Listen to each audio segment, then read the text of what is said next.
So this is a review for Little Dutch Plate, released in 1935. It's the 115th in the series, and it's directed by Friz Freleng. There is a beautiful restoration out there, although it's not on physical media yet. It's been on streaming services. Hopefully it'll make its way on a physical media set at some point. It might end up on some sort of an extra for a Warner Archive release, I don't know. It is under copyright, however, so I can't show you the full thing here on YouTube. It'll just get blocked. It may show up on Warner Brothers' own channel, but this is one of those really obscure ones. They probably won't, but who knows? I've seen stranger things happen. But in case you haven't seen this one, it's your typical things coming to life short, where this time round we're in the Netherlands, inside a home where things come to life. We see a salt-shaker boy and a girl from a plate falling in love at first sight and are dancing. After a few scenes of dancing and other things coming to life, we see the villainous vinegar bottle landlord threatening to kick out the girl from her windmill home unless the rent is paid, and the boy tries to do something about it. And it gets really weird at the end, and I'll definitely go through that as we go through the short. Being a Merry Melodies short, I'm going to go through the short itself, and then my good friend Manny Cruz, the Toonie tenor, he's going to discuss the music in this short, as it's typically promoting a song. But without further ado, let's go through the trivia and through the short itself. There's actually not too much by way of trivia in this one, but there's actually quite a bit of production drawings for this one. Not to the extent of what, say, the Clampett family have saved, where they've saved almost entire shorts in regards to animated drawings, but considering the vintage, if anything survives at all from any of these earlier shorts, it's pretty much a miracle, and we do have a few. But what's interesting, according to one of the model sheets, it looks like the original title for this was going to be The Girl on the Little Dutch Plate, which makes sense. If you watch the short, the girl actually comes from the plate, but why they changed it, I don't know. But yeah, there's definitely something interesting to note. But yeah, this is your typical things coming to life thing, and Friz will typically fall back on this. He's made a few shorts of late where the pace has picked up somewhat, and that would no doubt be due to Tex Avery arriving at the studio around this time. In fact, the next short I'm going to cover is Tex Avery's first directed short at the Warner Brothers studio, and I absolutely cannot wait to do that one. But this one has definitely got some weird moments, especially towards the end, which I can't wait to take a look at again, because this one starts off in a typical fashion, but it ends in a very what the moment. But anyway, let's take a look at this short from start to finish, and we'll go through the references within. Sadly, the original titles are presumed to be lost, and hopefully one day they'll be found, as it's interesting to see what actually was originally presented. Look, at the end of the day, as long as we've got the main cartoon itself, that's the important thing, but it's always interesting to see what they looked like at the time. But according to Keith Scott's Wonderful Cartoon Voices book, another link below to that book, it says here Billy Bletcher does the voice of the vinegar bottle. I mean, who else are you going to pick as a villain? Billy Bletcher's perfect for that. It says Carol Tevis is the girl, and I'm not sure who that is. He's not sure on the boy. He's got a question mark next to Tommy Bond. And Bernard Brown, the film editor in this one, actually does the voice of the Cuckoo Clock. And the girl trio that sings in this is done by the Rhythmettes. But as we open up, and last time I checked this short out, it was in a rather faded, I believe, Laserdisc print, so it didn't look the greatest. It wasn't the worst in the world, but obviously things could be better, and sure enough, this opening shot looks beautiful. And yes, it's limited in terms of two-strip Technicolor, but at least the design here works pretty well with having just those two colors, the green and the red. It looks really good, and whoever's done the restoration, I feel, has done a good job. Sometimes with these two-strip Technicolors, the restorations have been criticized for making things too blue, and I can sort of see that. I mean, I'm not as critical as some, but some have made that argument, which is understandable. Here it looks right, it looks green, so I would imagine this is one of the better ones that they've restored. And as we get inside this house, again, it looks really nice. I love the backgrounds here. Yes, it's literal, like it's not something you'd see in, say, a 1950s short or something, but it looks really nice. But as we open up, we hear the title song already, and Manny will go through that song in just a moment when he does his segment. But it's a nice little song, and looks like they're actually adapting it as per the lyrics. So sometimes when they're promoting a song, they'll actually just do their own thing, and the song will sort of relate to it. But here it looks like it's actual literal. They're actually describing the room, and they're describing the girl, and the boy's in love. You know, it's a cutesy little thing. But if you listen to the very beginning of it, I would not be surprised if over the title cards there was more lyrics actually being sung. So it probably has the title cards and then they would have sung a few words before then. That's just speculation, but it sounds like that they just start later in the song. But we see the trio that are singing the title song, and it's interesting to note that we can actually see them clearly now because it's the same color as the background. So this would have been the plate that would have been just one color painted plate. I'm not familiar with plates of the Netherlands or anything like that. That's not my forte, of course. But this just shows how good restorations can be because you can notice the little details. And in this case, you can see the girl singing. I remember watching this in the unrestored print and you can barely see what's going on. It was all just murky. And that's just due to the fact it's just one color. But it's got a nice little effect here because some plates, they would just be painted with the one color, the one pattern, and they're showing that here. And we're seeing this is your typical things coming to life opening. In fact, this almost follows the structure of these. So you will start off with all the things coming to life, doing all various gags, and then you'd be introduced to the villain. In this case, it's pretty much the second act the villain's introduced, but the villain gets introduced at some point. It's usually the third, but here it's the second. So you then see the boy and the girl starting to dance, and if that little bit looks familiar to you, you're probably thinking of Frank Tashen's You're in Education, where they go all over the world, and of course, Netherlands, and he uses animation from this particular scene. But I like the animation of that dance, and I don't know how accurate it is to any dancing from the Netherlands, and I guess I'll need someone from the Netherlands to tell me whether it's accurate or not, but it looks really nice regardless. It's timed very well to the music. No surprise, it is a Friz Freleng directed short after all.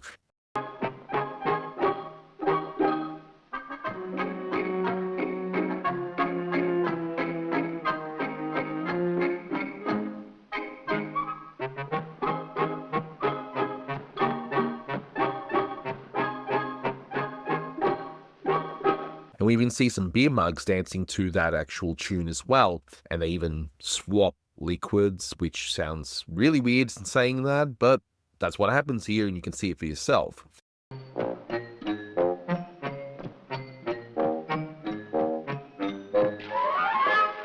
And we even see some pants and some clogs dancing to the music too. I really don't see this being someone's favorite short or anything, but at least there are a lot of positives in this one. In fact, this short feels as though it was like a leftover short. It feels more like what Friz did in 1934, early 35, thereabouts.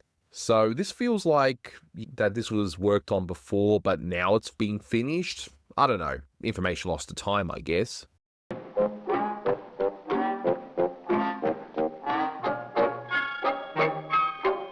So we see those singing girls now dancing to the music as well. Again, wonderfully timed here, but there's a little detail that you guys may not even notice, and it's now actually more apparent in this restoration, but each plate has a background as well. So when the plates are spinning, the animators have to actually draw the backgrounds as well. So this would have taken a lot of work, although I would imagine they would have just drawn one bit of animation, then shot it 3 times, giving this effect. But I wonder if that was Clampett's idea to do that little gag of all those dresses falling down like that.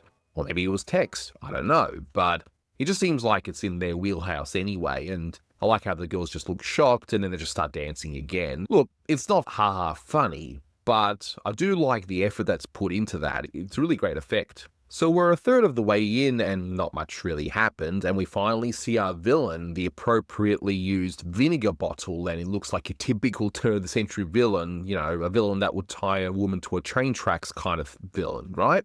So yeah, he cleverly uses the mousetrap to get up on top, and I like that bit of animation there where his hat actually gets stuck on his head. This may be similar to a lot of the earlier things coming to life shorts, but in this case, at least there are those extra little details that are quite funny.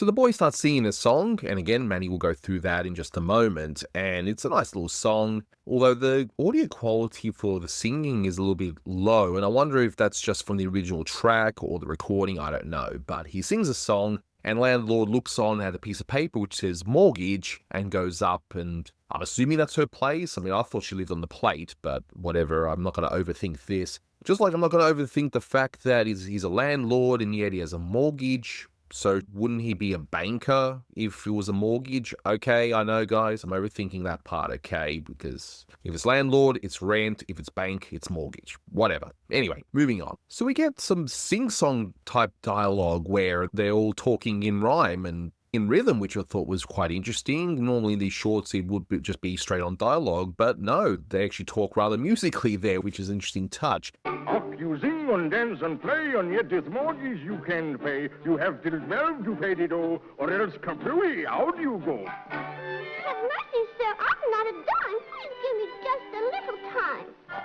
Now listen, girlie, don't be silly. Just marry me and save the bill. So pretty much, the villain says, you got 30 minutes to pay this mortgage or out you go, but we can forego all of that if you marry me. I mean, I'll go into detail regarding that, but the boy's like, nope, I'm going to get that money and pay off this mortgage, and of course the girl is pleased to hear that.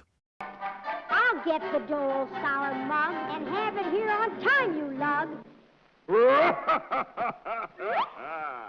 So we see a bit which no doubt will be a running gag in this short, where you see a cuckoo clock who tells the time, and then he's hit in the head by a Native American. We all know that's going to lead to something, but on its own, it's fine for what it is. When you hear the tone of the chime, it will be exactly 11:30.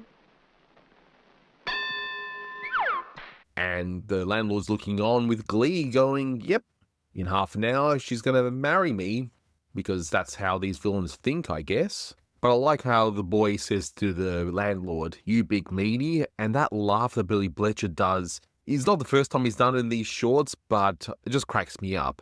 I do think Mel Blanc's evil laugh is better once he takes over, but this is still a classic. I love it. Oh, woe is me, woe is me. Now, don't you worry, my daffodil. I'll get the money and save the mill. You old meanie.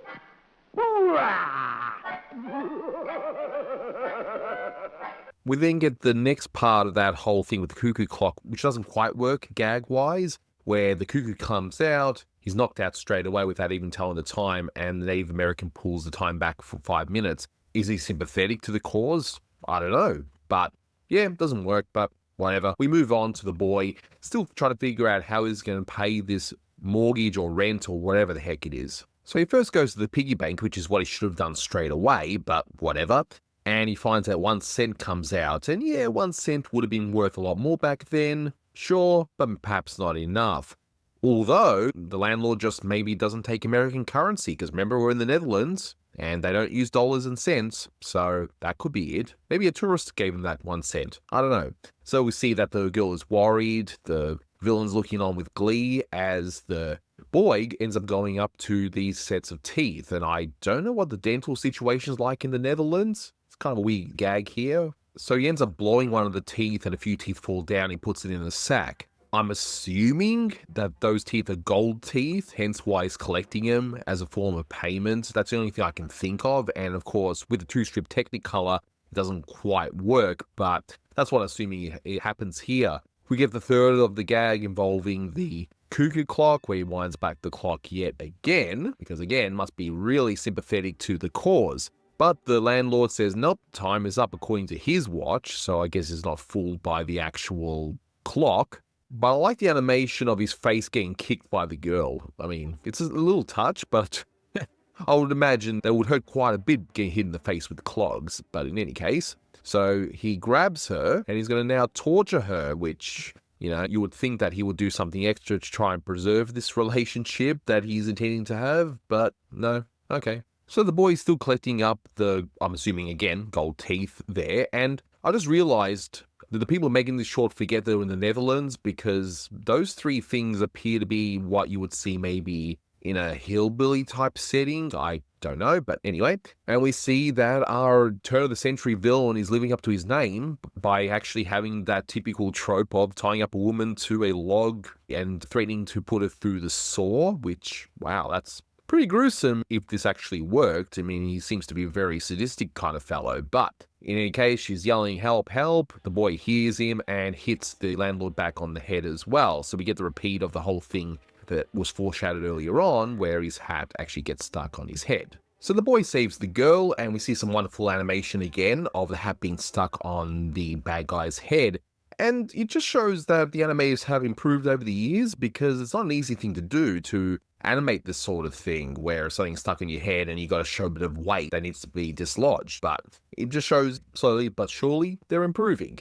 And now the battle is on. I mean, it's not really much of a fight. You see his head hit a few times with that wonderful whirling sound effect that you hear, along with that musical cue again. Manny will go through that. And that one should be pretty obvious what it is.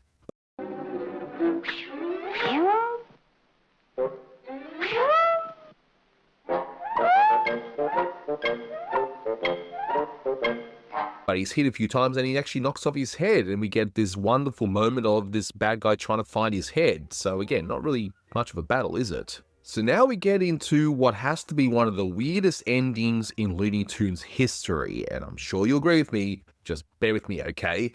So the bad guy's looking for his head, which he doesn't know, it's off the side of this counter thing, but anyway, he's looking around for it and he finds this other head of a rather good-looking guy. Now, I wonder if that's a parody of someone. It's not really obvious if there's some sort of a pretty new star that was around at the time with that kind of hair. But anyway, if you guys have an idea of who that might be referencing, definitely let me know. So he puts the head on and he's like, "Ooh, okay, I look good." I don't know how he would even know, but anyway, we'll put that aside. So the boy is about to knock him out again, but the girl actually stops him. She even screams and says, "Oh no, don't you dare hit him." And she's attracted to him and she ends up walking off with him. What the hell? He literally tried to kill you. So I guess, you just gotta have a pretty face, and no matter how bad of a person you are, you'll get away with things. That's a great message, isn't it? But very odd, and the expression at the end of that little boy pretty much says it all. It's like, what the hell just happened here? And that's not all. You think that that's weird? The next bit, and it's a sign of things to come, actually, because this is either something that Clampett gave an idea for. I mean, he did animate in this short, from what I understand. Or maybe Tex Avery came up with this. But no, we get a rule of, well, usually it's rule of 3, but it's rule of 4 here, where this cuckoo clock comes out and ends up shooting, I don't want to say it, but shooting this Native American thing dead. Yeah, I just realized what I was about to say, but you know what I mean. Okay, it's such a bizarre ending for an otherwise average kind of short. If anything, this is the reason I even remember this short. It's insane. Alright, so my good friend Manny Cruz, the tuning tenor, he's going to now discuss the music part of it and anything else of note that he wants to mention. So, take it away, Manny. Hi everyone, this is Manny Cruz, the tuning tenor, coming at you with the latest edition of It's Time for Manny's Music Time with music trivia for you today. Bump! For the 1935 Merry Melody cartoon Little Dutch Plate, directed by Isidore Friz Freleng, with musical direction by Norman Spencer. So, I was going to try to do the intro in Dutch, but I listened to it multiple times and I probably was going to butcher it, and I don't want my buddy Fox and the Fix to get into a fix or fit or something like that. But yeah, maybe I should have asked Fox to record my intro for me in Dutch. I mean, if he wants me to do it in Spanish, I'll be more than happy to help him out. I've never been to the Netherlands. I'd love to go one day, maybe sooner rather than later. But yeah, it's cool to revisit this cartoon. I mean, it's not the most groundbreaking or most riveting, but it's nice to see it in this restoration. The last time I saw it was years ago, and it was still in a faded AAP print. So it's nice to revisit this one when it looks great. So let's jump into the cues. There's not a lot, but let's talk about some music. So obviously the cartoon, the title track is called The Girl on the Little Blue Plate. So there's a slight alteration for the title. And the song was composed by Louis Alter, and the lyrics were by Jack Scholl. Yeah, Scholl. It looks like School, but it's, yeah, Jack Scholl. Let's go with that. Now, the song itself was first heard in a 2-strip Technicolor Vitaphone short called Springtime in Holland, which was released in the same year, 1935. In the short, there's a choir of women that are dancing in traditional Dutch gear and whatnot, and they are singing this title track while everything's going on. There's a little Dutch kitchen with a little Dutch shelf just above our little Dutch grate. There's a plate on the shelf in the little Dutch kitchen and a girl on the little Dutch plate. There's a little Dutch fella who's in love with the girl, and the girl loves her little Dutch mate. So the boys never blue in the little Dutch So let's talk a little bit about the songwriters for the title track. So let's start off with Louis Alter. So this information comes from the Songwriters Hall of Fame, and I quote, "Composer Louis Alter was born in Haverhill, Massachusetts on June 8, 1902. At the age of 13, he began playing piano in local movie houses for silent pictures, and shortly after he enrolled at the New England Conservatory," unquote. So the New England Conservatory, I've never been there, but that place is a pretty famous conservatory of music, in Boston, Massachusetts. And I have somewhat of a personal connection to it because it's actually where my fraternity was founded. I'm a member of Phi Mu Alpha Sinfonia Music Fraternity, and it was founded at the New England Conservatory in 1898. Our original chapter no longer exists, and the chapter that I was initiated at Montclair State University here in New Jersey sadly folded during COVID. But yep, I'm a member of that fraternity, so if any Sinfonians are listening in these commentaries, just give me a shout and all hail. Back to Louis Alter, who I don't know if he's maybe I'll look it up later. Back to Songwriters Hall of Fame, and I quote, "From 1924 through 1928, Alter was the accompanist and touring partner to entertainer Nora Bayes. In 1928, he began composing and had his first hit with Manhattan Serenade. After moving to Hollywood in 1929, he continued accompanying various singers including Irene Bordoni, Helen Morgan, and Beatrice Lillie. He also wrote music for a few Broadway musicals and for several film scores. In 1941, Alter entered World War II in the United States Air Force, entertaining troops throughout the air bases. He also played as a solo pianist with the Los Angeles Philharmonic, performing at the Hollywood Bowl," unquote. So actually one of the songs that I learned that he composed is called Nina Never Knew. And that makes sense. I mean, my dog doesn't know stuff. I mean, she didn't know that she's not supposed to go through the trash this morning because when I woke up, she had a half-eaten sandwich in her mouth and she knocked over the trash can, and she was a bad girl this morning. So she's cute, but no eating throwing out sandwiches out of the trash. And back to Louis Alter, he died in New York City on November 3rd, 1980. So a little bit about Jack Scholl. This information, I got the information from both IMDb, which I know is not the most legit source here and there, but we'll do, as well as I found his obituary from the Los Angeles Times. So, John Trevor Scholl, nicknamed Jack, was born March 19th, 1903 in New York City. He directed films, and he was a writer as well as a lyricist, and he worked on films like Law of the Badlands and Casablanca, which nobody knows that film, and I kid, of course. Now, here's a little bit from the obituary, and I quote, "John Trevor, Jack Scholl, an early collaborator with Eubie Blake and others, died in his home in San Luis Obispo in California on March 25th, 1988. So he died 15 days after I was born. So we existed, albeit for 2 weeks together, but, you know, it is what it is. Back to the obituary, I quote, "He was 85. He died March 25th, but his death went unnoticed until the Associated Press reported on Tuesday." Scholl, a script writer, and like I said, he was a lyricist as well. He collaborated with Eubie Blake and M.K. Jerome, unquote. So M.K. Jerome is a composer that you're going to see pop up in later Manny's Music Times, and he has worked with, his music will be featured in Warner Brothers shorts. And a little side tangent on Eubie Blake. So I saw his name pop up in this article. I'm like, who is this guy? So I looked up a little bit about him. I'm not going to go too much in depth, although I want to, but I don't want to make this commentary really long. But Eubie Blake, he was a composer, but more noticeably, I noticed that he's black. His real name was James Hubert Blake. And I thought it was very interesting because, A, I'm recording this in February of 2025 during Black History Month. And despite what aspects of the American government say, I continue to celebrate Black History Month, even though I am not myself black.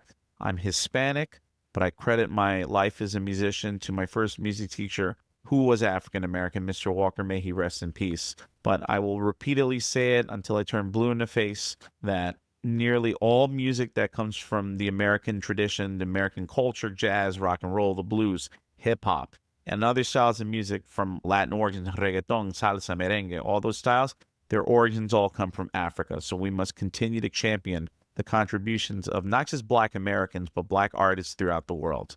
And I will continue to repeat that despite the ignorance of several aspects of our government. I continue to honor their legacy and thank you for everything. Going back to talking about Eubie Blake, he was a prominent composer during this time period, during the teens and the 20s and whatnot, despite the fact that he was subject to the prejudices at that time, being a black composer. He wrote ragtime music, jazz, and popular music. But the reason why I want to bring him up in particular is he's the man who wrote one of my favorite songs using Warner Brothers cartoons, I'm Just Wild About Harry. I had no idea that Jack Scholl and Eubie Blake collaborated with each other. So, again, I want to spend more time talking about it because he had a fascinating life, but I'll see if there's another cartoon down the road that features I'm Just Wild About Harry, and I'll go into it more in depth. So, continuing on with Jack Scholl, so back to the obituary, so I quote, Jack Scholl teamed with Eubie Blake for the first time when he was only 15 years old. Jack Scholl wrote the lyrics to the song Loving You the Way I Do.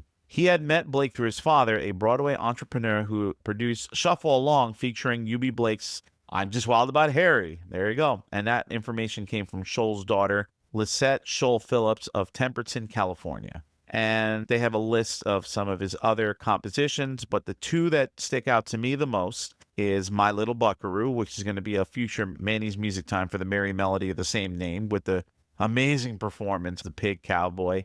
I'll leave that rendition of the song to that commentary. And The Old Apple Tree, or as I know it best as the melody of the main song featured in 1939's Gold Rush days, I'm out whisking gold for Matilda. That's the melody of The Old Apple Tree, and Jack Scholl is responsible for that. And last thing, Jack Scholl spent 10 years as a staff songwriter for Warner Brothers and 10 years with MGM, said his daughter, unquote. So yeah, some pretty cool information. So we're going to see Jack Scholl later down the road. Like I said, probably when I get to Gold Rush days, I'm going to tell you to listen to this commentary for information about him. They really look adorable, a lovely pair they make. It would be so deplorable if they should ever break. There's a little Dutch kettle and it's humming a tune as it sits on the little Dutch plate. It's a song of romance for the little Dutch fellow and the girl on the little Dutch plate. The next cue we hear is Pumpkin by Bert Kalmar and Harry Ruby. The boy sings it to the girl in this cartoon, and you hear bits and pieces of it throughout. You hear the melody playing in the background. It's my kindness, Pupchen, my pretty little Pupchen. If you love me like I love you, no knife can cut our love in two. Oh, promise me, my Pupchen, you'll always be my Pupchen. I'll sing to you the whole night through, my Pupchen, I love you. If you want to know more information about those two particular songwriters, please check out the commentary I recorded for Beauty and the Beast, because they wrote that song, and it's, featured in the cartoon itself. The next cue we hear is Evil Plotter by J.S. Samishnik. That is the song that you hear when the dastardly vinegar bottle, played beautifully once again by the great Billy Bletcher. He kidnaps a girl after she says, no, 1,000 times no, and she kicks him repeatedly in the face. I hate you, I hate you, I hate you.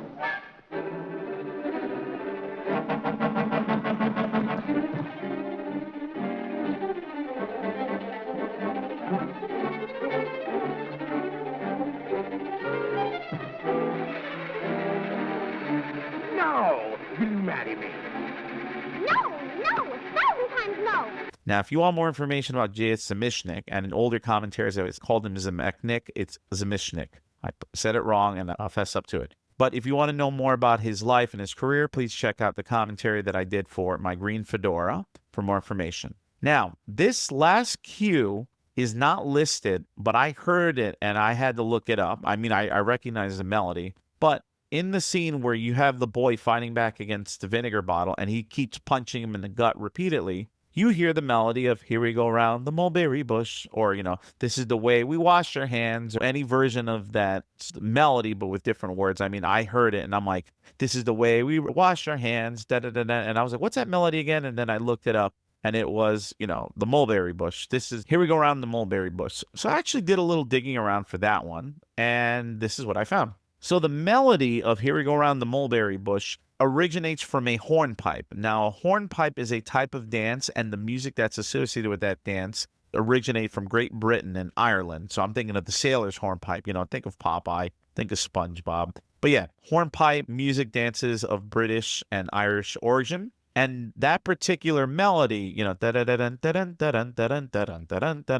was a hornpipe that was performed in between the acts of the opera, the Beggar's Opera. Now, in the performances that were done, a British dancer and actress named Nancy Dawson would dance to that particular melody in between performances of the Beggar's Opera. Now, the Beggar's Opera is a comedic opera. It was a satire of Italian opera. It was written in 1728. The music was arranged by Johann Christoph, I probably said that wrong, and the libretto, the words were written by John Gay. I remember talking and learning a little bit about the Beggar's Opera when I took music history in college, but that was ages ago. But I do remember my professor spending time talking about this one because this is when opera was still relatively new. But it was a satire of not just Italian opera, but other aspects of British culture. And I remember watching clips of it in class back in the day. Now, for the lyrics of the Mulberry Bush, so remember, the melody comes from the Beggar's Opera, from the hornpipe that was performed in between. But the lyrics have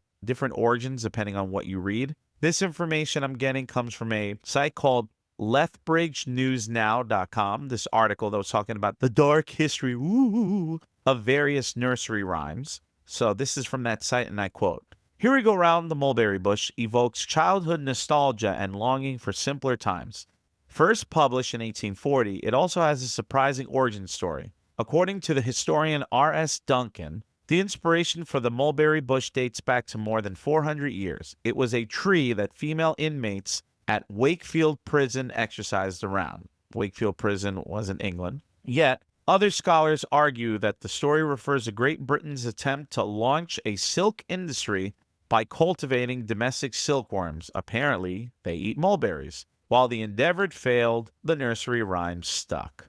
So that's pretty much it when it comes to the musical aspects of this cartoon. It's not a super long Manny's music time. Anthony is cheering. He's delighted. But I do just want to bring up one quick thing about the cartoon itself, besides the restoration. I really like how the dance scenes work in the beginning of this cartoon when you have the boy and the girl dancing. There was something about it that it seemed more fluid, seemed more, kind of more realistic. I don't know whether or not it was rotoscoped, like when the girl and the boy had their hands together and they were doing a certain dance. And I'm like, this looks really nice, you know, for a 1935 Merry Melody. And as well as the girls dancing on the plates and everything, you really got to give credit to Friz Freleng for his timing. And I just keep thinking, how were they able to pull all this stuff in the pre-digital age?